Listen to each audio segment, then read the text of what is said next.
Bismillahirrahmanirrahim. Assalamualaikum warahmatullahi wabarakatuh. Selamat siang kepada teman-teman semua. Puji syukur kehadirat Allah Subhanahu wa taala, karenanya kita dapat hadir pada perkuliahan aspek hukum dalam bisnis Rabu pukul 13.20. Yang terhormat dosen pengampu mata kuliah aspek hukum dalam bisnis dan yang saya hormati teman-teman yang bergabung dalam mata kuliah ini. Baiklah, kami dari kelompok 11 beranggotakan saya sendiri Febila Imirna Putri sebagai moderator, Tania Salsabila sebagai pemateri, Syukuria Melenia sebagai pemateri, dan yang terakhir Sri Rahmalisya sebagai pemateri. Pada kesempatan kali ini, kami akan membahas tentang sengketa dan cara penyelesaiannya. Langsung saja ke materi pertama akan disampaikan oleh rekan saya, Sri Rahmalisya. Kepada rekan saya disilahkan. Baiklah, terima kasih kepada moderator.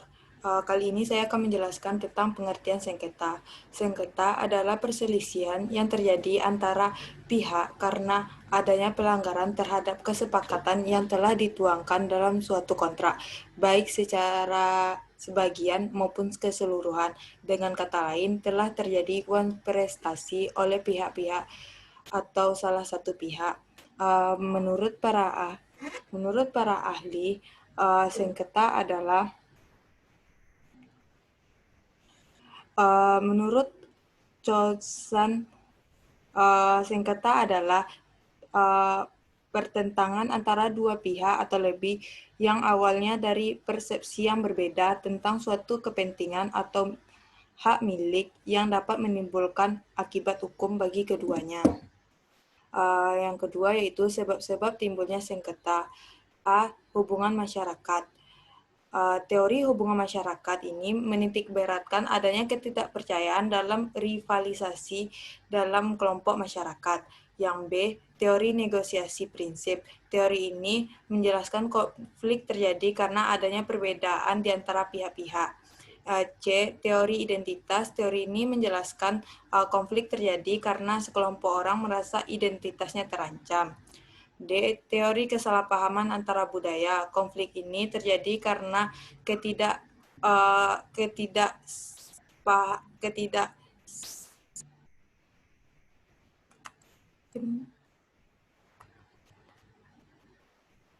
ketidakcocokan dalam berkomunikasi di antara orang-orang dari latar belakang budaya yang berbeda.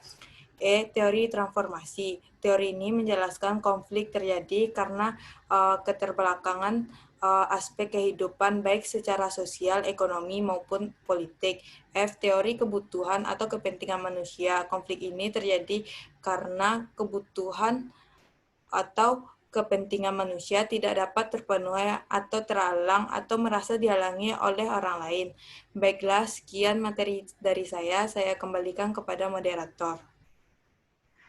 Baik, terima kasih kepada rekan saya. Selanjutnya, materi kedua akan disampaikan oleh Syukuria Melenia. Kepada rekan saya disilahkan.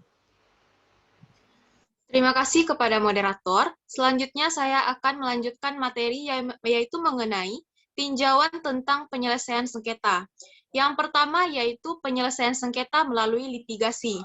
Litigasi merupakan proses penyelesaian sengketa di pengadilan, di mana semua pihak yang bersengketa saling berhadapan satu sama lain untuk mempertahankan hak-haknya di muka pengadilan. Hasil akhir dari suatu penyelesaian sengketa melalui litigasi adalah putusan yang menyatakan win-loss solution. Prosedur dalam jalur litigasi ini sifatnya lebih formal dan teknis, menghasilkan kesepakatan yang bersifat menang kalah, cenderung menimbulkan masalah baru, lambat dalam penyelesaiannya, membutuhkan biaya yang mahal, tidak responsif, dan menimbulkan permusuhan di antara para pihak yang bersengketa. Kondisi ini menyebabkan masyarakat mencari alternatif lain, yaitu penyelesaian sengketa di luar proses peradilan formal. Penyelesaian sengketa di luar proses peradilan formal inilah yang disebut dengan alternative dispute resolution. Yang kedua yaitu penyelesaian sengketa melalui non-litigasi. Dalam penyelesaian sengketa melalui non-litigasi, kita telah mengenal adanya penyelesaian sengketa alternatif atau alternative dispute resolution, di mana alternative dispute resolution adalah suatu pranata penyelesaian sengketa di luar pengadilan berdasarkan kesepakatan para pihak dengan mengesampingkan penyelesaian sengketa secara litigasi di pengadilan. Alternatif dalam penyelesaian sengketa cukup banyak, yaitu diantaranya yang pertama adalah negosiasi. Menurut Fischer dan Uri, sebagaimana dikutip oleh Nurmaningsi Amriani, negosiasi merupakan komunikasi dua arah yang dirancang untuk mencapai kesepakatan pada saat kedua belah pihak memiliki berbagai kepentingan yang sama maupun yang berbeda. Hal ini selaras dengan apa yang diungkapkan oleh Susanti Adinugroho, bahwa negosiasi adalah proses tawar-menawar untuk mencapai kesepakatan dengan pihak lain melalui interaksi komunikasi yang dinamis dengan tujuan untuk mendapatkan penyelesaian atau jalan keluar dari permasalahan yang sedang dihadapi oleh kedua belah pihak.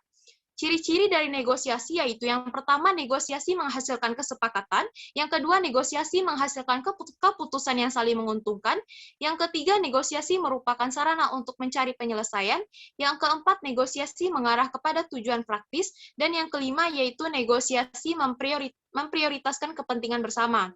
Dalam teks negosiasi terdapat yaitu 3 bagian. Yang pertama yaitu pengajuan, merupakan tahap awal dari negosiasi. Yang kedua yaitu penawaran, dan yang ketiga yaitu persetujuan. Kelebihan dalam negosiasi adalah negosiasi dapat memberikan kemudahan bagi pihak-pihak yang bernegosiasi untuk menentukan pilihannya. Yang kedua yaitu negosiasi tidak tergantung pada norma hukum. Yang ketiga, negosiasi dapat memberikan uang kepada pihak-pihak yang bernegosiasi untuk menentukan kesepakatan bersama sehingga tidak ada pihak yang dirugikan. Dan yang keempat yaitu semua pihak berhak memperoleh kesempatan untuk menjelaskan berbagai persoalan ketika bernegosiasi. Dan selanjutnya yaitu kelemahan dalam bernegosiasi, yaitu yang pertama, negosiasi tidak dapat berjalan lancar tanpa adanya kesepakatan antara pihak-pihak yang bernegosiasi. Yang kedua yaitu sulit untuk melakukan negosiasi apabila posisi pihak-pihak yang melakukan negosiasi tidak seimbang. Dan yang ketiga yaitu ketika bernegosiasi, hasilnya tidak dapat diputuskan secara langsung. Sekian materi yang dapat saya sampaikan, saya kembalikan kepada moderator. Baik, terima kasih saya ucapkan kepada rekan saya. Untuk materi selanjutnya akan disampaikan oleh Tania Salsabila. Disilahkan.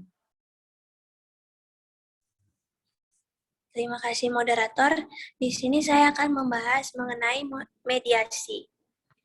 Mediasi adalah suatu proses penyelesaian sengketa antara dua pihak atau lebih melalui perundingan atau cara mufakat dengan bantuan pihak netral yang tidak memiliki kewenangan memutus.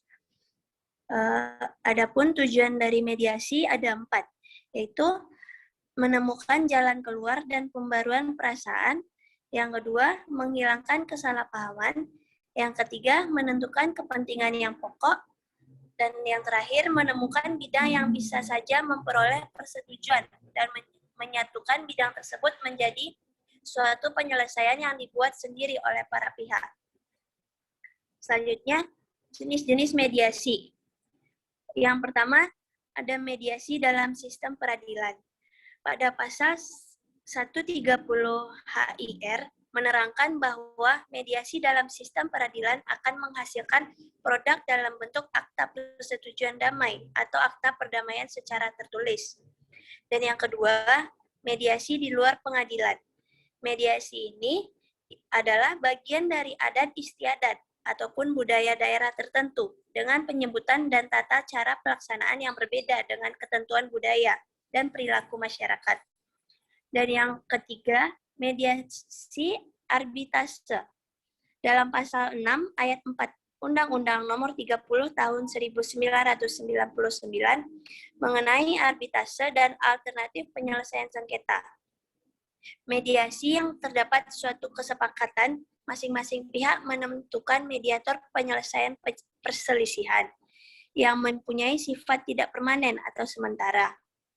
Sedangkan mediasi kelembagaan merupakan mediasi yang sifatnya permanen atau lembaga yang mana lembaga mediasi memberikan jasa mediator untuk membantu para pihak. Selanjutnya adalah keuntungan menyelesaikan sengketa melalui mediasi.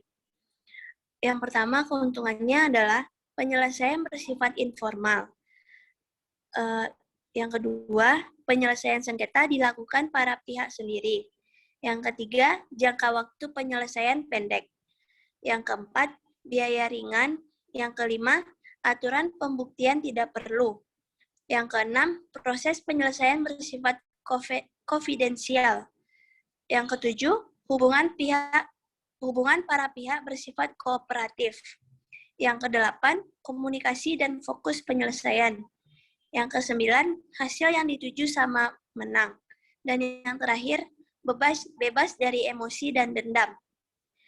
Adapun kelemahan dari mediasi adalah yang pertama, mediasi hanya dapat diselenggarakan secara efektif jika para pihak memiliki kemauan atau keinginan untuk menyelesaikan sengketa secara konsensus. Yang kedua, pihak yang tidak beretikat baik dapat memanfaatkan proses mediasi sebagai taktik untuk mengulur-ngulur waktu penyelesaian sengketa. Dan yang ketiga, beberapa jenis kasus mungkin tidak dapat dimediasi, terutama kasus-kasus yang berkaitan dengan masalah ideologis dan nilai dasar yang tidak menyediakan ruang bagi para pihak untuk melakukan kompromi.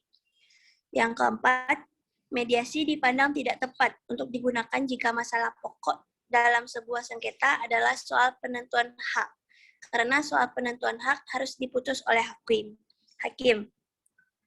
Dan yang terakhir, secara normatif, mediasi hanya dapat ditempuh untuk digunakan dalam lapangan hukum privat dan tidak dalam hukum pidana. Dan tahapan mediasi. Adapun tahapan mediasi yang dilakukan antara lain. Yang pertama adalah mendefinisikan permasalahan, seperti mengawali proses mediasi, mengungkap keperluan tersembunyi, dan merumuskan masalah dan menyusun agenda. Yang kedua, memecahkan permasalahan. Misalnya, melakukan pengembangan pilihan, lalu melakukan analisis pilihan, melakukan proses tawar-menawar akhir, dan mencapai kesepakatan. Sekian yang dapat saya sampaikan, saya kembalikan ke moderator. Baik, terima kasih kepada rekan saya. Dan untuk materi terakhir akan saya jelaskan sendiri, yaitu tentang arbitrase. Sesuai yang tertuang pada pasal 1, ayat 1 Undang-Undang Nomor 30 Tahun 1999 tentang arbitrase dan alternatif penyelesaian sengketa, arbitrase adalah cara penyelesaian suatu sengketa di luar peradilan umum yang berdasarkan pada perjanjian arbitrase secara tertulis oleh para pihak yang bersengketa. Secara umum, prosedur yang harus dilakukan untuk permohonan proses arbitrase adalah sebagai berikut. Yang pertama, yaitu pendaftaran. Sebagai tahap awal, pemohon dapat mengajukan pendaftaran permohonan arbitrase oleh pihak yang memulai proses arbitrase kepada sekretariat lembaga arbitrase yang dipilih para pihak. Yang kedua, pemohon mengadakan arbitrase.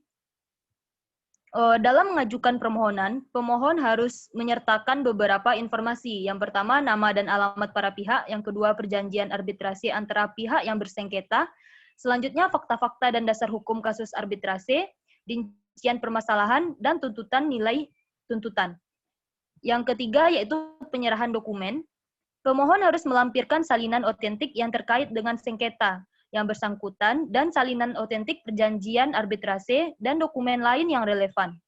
Selanjutnya, penunjukan arbiter. Pemohon menunjuk seorang arbiter sebagai pihak ketiga yang netral, paling lambat 30 hari terhitung sejak permohonan didaftarkan. Dan yang terakhir, biaya arbitrase. Pemohonan pengadaan arbitrase harus disertai pembayaran biaya pendaftaran. Biaya pendaftaran dibayarkan saat melakukan permohonan sebesar 2 juta. Sementara untuk biaya administrasi lebih beragam tergantung besar tuntutan. Baiklah, materi selanjutnya yaitu perbandingan perundingan litigasi dan arbitrase.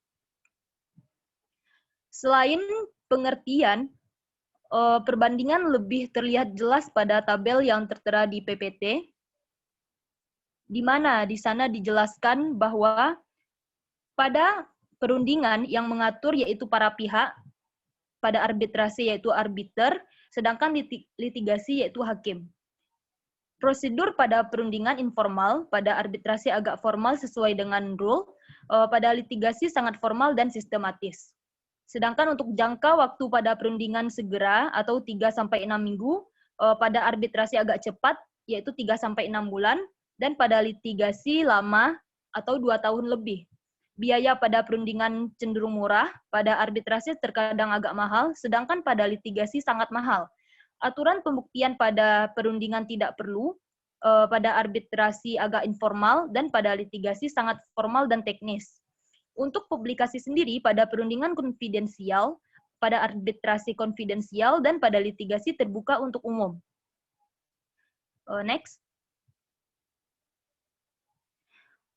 Selanjutnya, hubungan para pihak pada perundingan cenderung kooperatif, pada arbitrasi antagonis, dan pada litigasi antagonis. Fokus penyelesaian pada perundingan yaitu masa depan, pada arbitrasi masa lalu, begitupun dengan litigasi.